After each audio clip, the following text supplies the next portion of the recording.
Right now, while you're watching this video, you are not alone. And I don't mean that metaphorically, I mean it literally, because there are those who never left, those who got stuck, those who are in this very room with you right now, without a body, without a voice, but with one single purpose: to find a source of energy among the living. And that source could be you. Edgar Cayce called them earthbound entities, souls that couldn't move on, that got trapped between worlds, and that are now forced to find nourishment wherever they can, in the emotions of living people, in their fears, in their rage, in their depression, in their moments of weakness. Today we're going to break this entire system down: who they are, how they operate, how they choose their victims, and most importantly, how to make yourself completely inedible to them. But first, I'm going to tell you 3 real stories.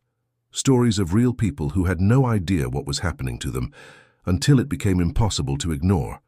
Buckle up, because what you're about to hear will permanently change the way you look at your own thoughts. Story number 1. A woman named Doris.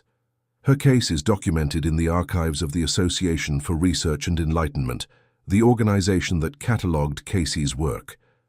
Doris was an ordinary housewife from Ohio, a quiet person, no major issues, until her husband died in a car accident.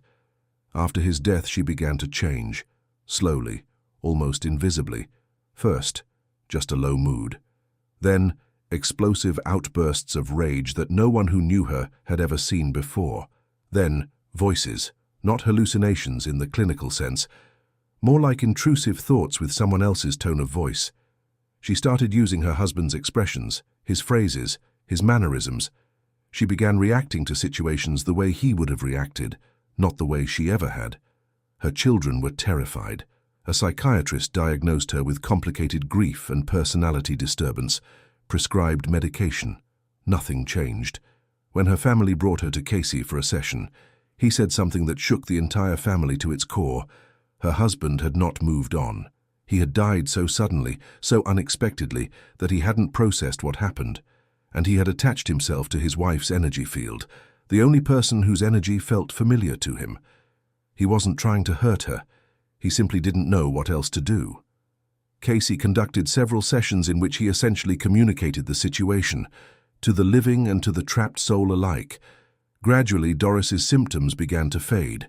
Within 3 months, she was herself again. Remember this story. We're coming back to it at the end, because there's a detail in it that explains the entire mechanism better than any theory ever could.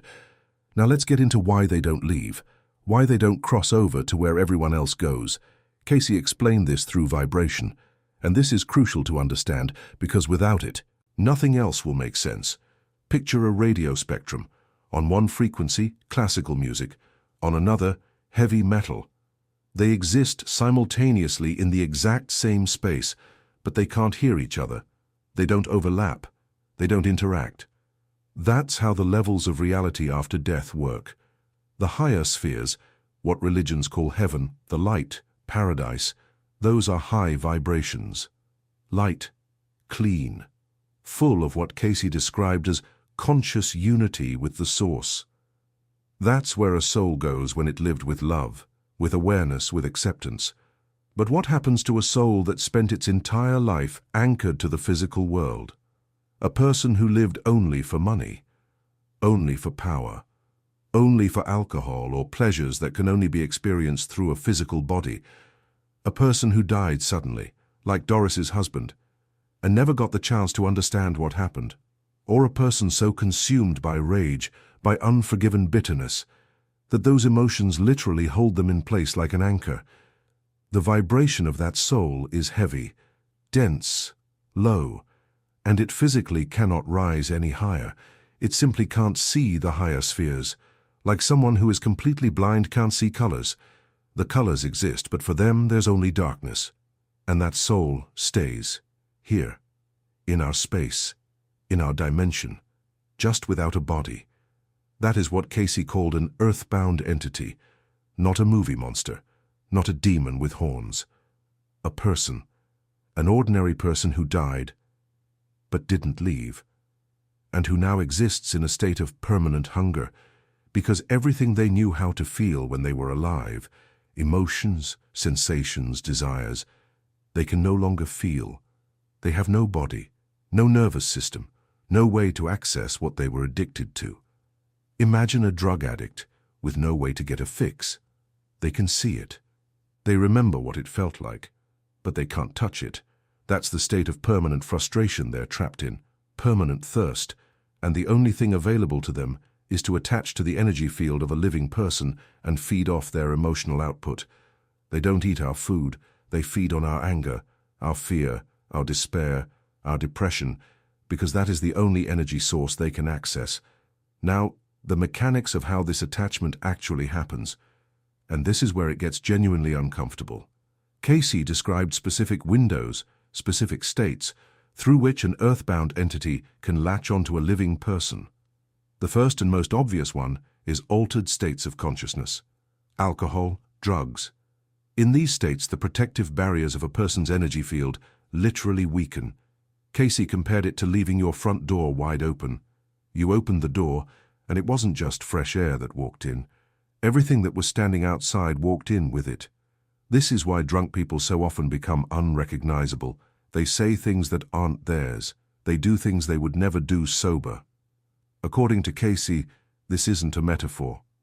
This is the literal mechanics of how it works.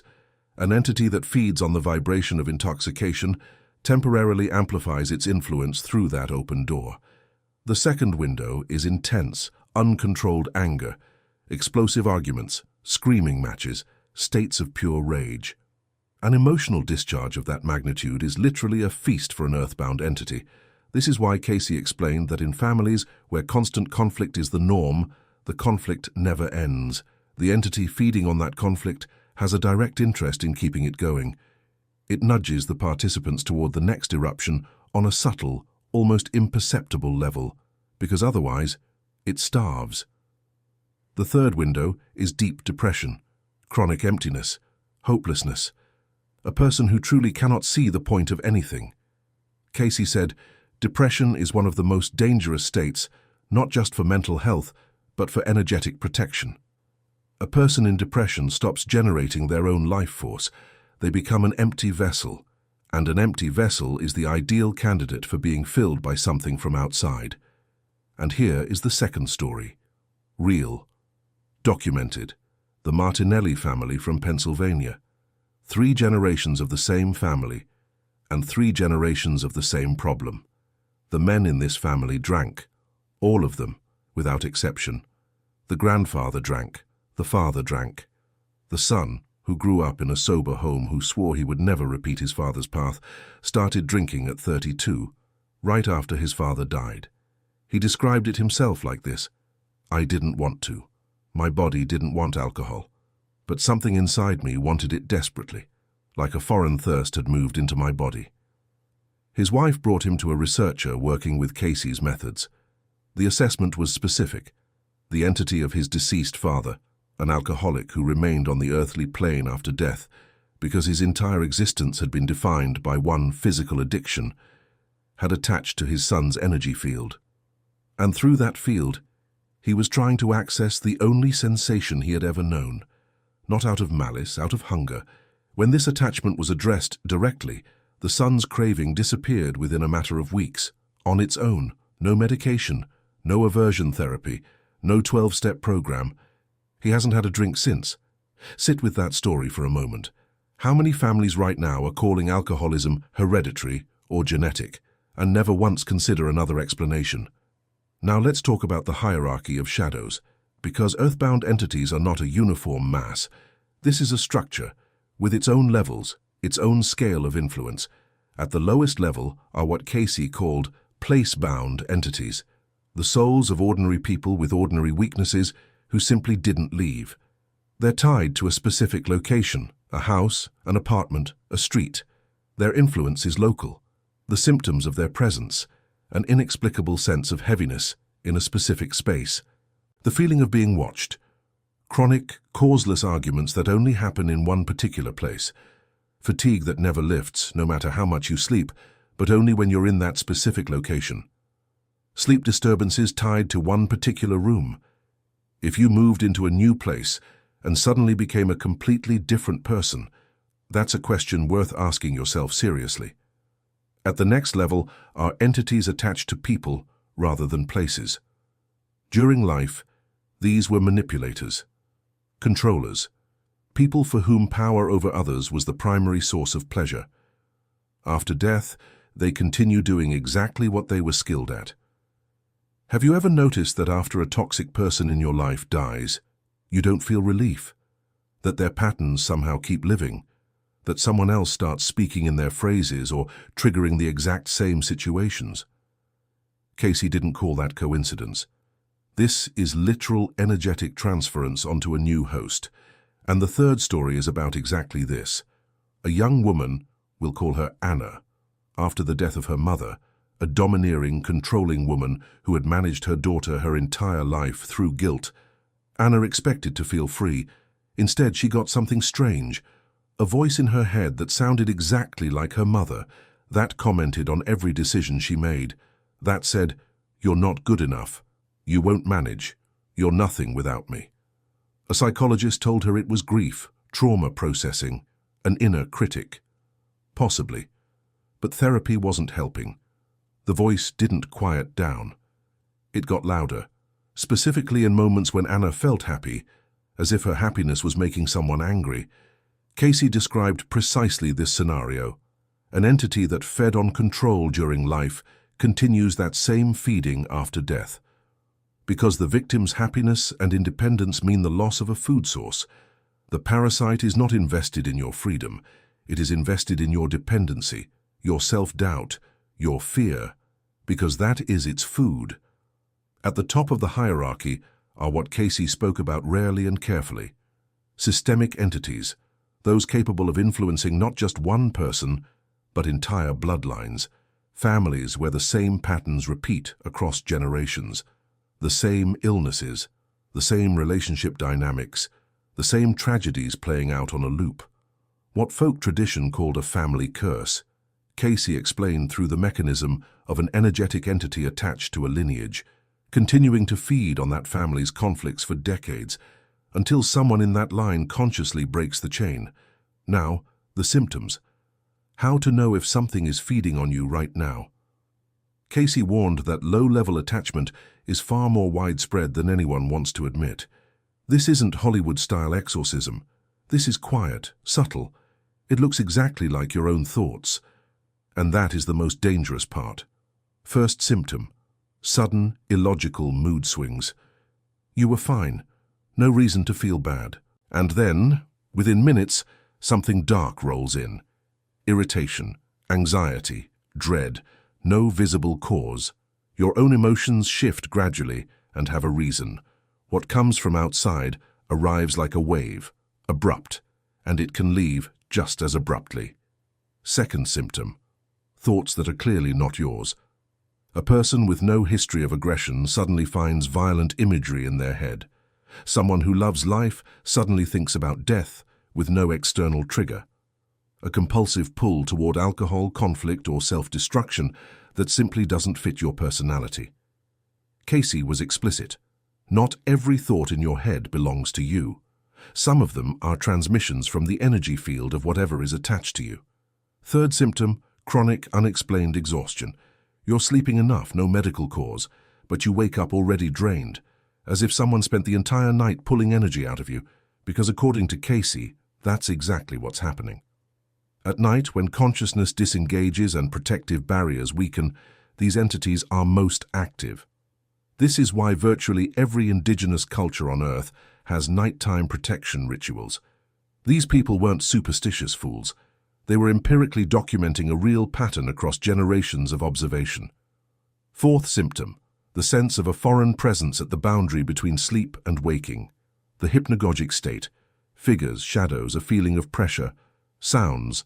Cayce's explanation was simple. In this state, perception briefly expands and catches a glimpse of what is always nearby, but normally invisible. Now, protection. And here Cayce said things that seem almost disappointingly simple. But simplicity is not weakness. Simplicity is precision.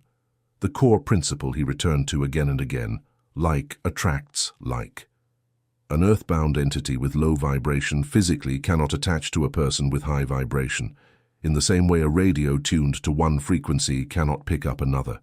No compatibility, no contact. That's it. So the task is one: raise your vibration and hold it there. How? Cayce was specific. First, thought hygiene. Your thoughts are vibrational signals you are constantly broadcasting into the space around you. A thought filled with fear broadcasts fear. A thought filled with rage broadcasts rage. And that broadcast attracts whatever feeds on those specific frequencies. A thought filled with creation, love, and gratitude. That's a frequency a parasite simply doesn't operate on. It's a different bandwidth entirely. Second, conscious relationship with your environment. Places hold memory. Homes carry history. If the space you live in has seen tragedy, violence, or profound grief, that space may still be holding those vibrations. This isn't a reason to flee your apartment. It's a reason to work with the space intentionally. Light, sound, intention. Cayce recommended prayer, not as religious ritual, but as a deliberate act of directing high-frequency vibration into a space. This works because it's the physics of vibration, not superstition. Third, awareness in altered states. Cayce wasn't a purist. He didn't say, never drink as a moral rule. He said, understand what happens to your protection in that state. Be aware of the risk. And if you choose to take that risk, choose it consciously. The difference between a person who deliberately opens a door and monitors who enters, and a person who simply forgot to lock up and wonders later how someone got in. Fourth, and this is the most powerful of all, forgiveness. Cayce called unforgiven resentment a chain. Literally, resentment keeps you vibrating at the same frequency as the person who hurt you, as the situation that caused the pain, and as long as that chain exists, you are exposed. Not because the person who hurt you is powerful, but because that low vibration, bitterness, anger, victimhood, is food for those who hunt in the space of the living. Forgiveness is not weakness. It is the hardest and most effective form of self-protection that Cayce ever described. You don't forgive for the other person. You forgive for yourself to break the chain, to make yourself inedible. Remember Doris from the first story. I promise to come back to one detail. Cayce told the family something that changed everything. Her husband had attached to her not because he wanted to cause harm, but because she herself, through her grief, through her inability to let go, was holding him here. Her pain was so intense, so low in frequency, that it created a literal channel between them. She was the one keeping him from leaving. And when she understood this, and consciously released him with love, he left, in a single night. This is not a beautiful metaphor. According to Cayce, it is a physical mechanism. Your inability to let go of someone who has died is an anchor that holds them here. Sometimes the most loving thing you can do for someone after their death is release them. With the words, "Go, you're free, I'll be okay." Now bring it all together. The space around you is not empty. It is a layered reality in which those who didn't leave continue to exist. They are not evil. They are hungry, and they look for what's available to them. Your emotions, your energy, your vulnerability in moments of weakness. This is not a reason for panic. It is a reason for awareness. Because Cayce didn't just offer a diagnosis, he offered a solution. And the solution is entirely in your hands. A parasite cannot take what you don't broadcast. It cannot feed on anger you don't carry. It cannot attach to a fear you've already released. The best armor against otherworldly predators is not amulets or rituals. It's the quality of your inner space. It's what fills your thoughts when no one is watching. One final question, and I want a real answer in the comments. Did you recognize yourself in any of these stories, Doris, who became someone else after her husband died? The family where alcoholism passed through 3 generations like a handed-down coat. Anna, with her mother's voice still living in her head. These are not rare cases. This happens far more than anyone admits. People just don't call it by its name. Write in the comments, has something like this ever happened to you? because every story like that is one more piece of a picture that official science refuses to assemble. But here, we assemble it. Subscribe to the channel, because in the next video we go deeper into the levels of the afterlife that Cayce only described in his rarest and most guarded sessions. The levels that no longer look anything like people, and it's better to know about them before you need to.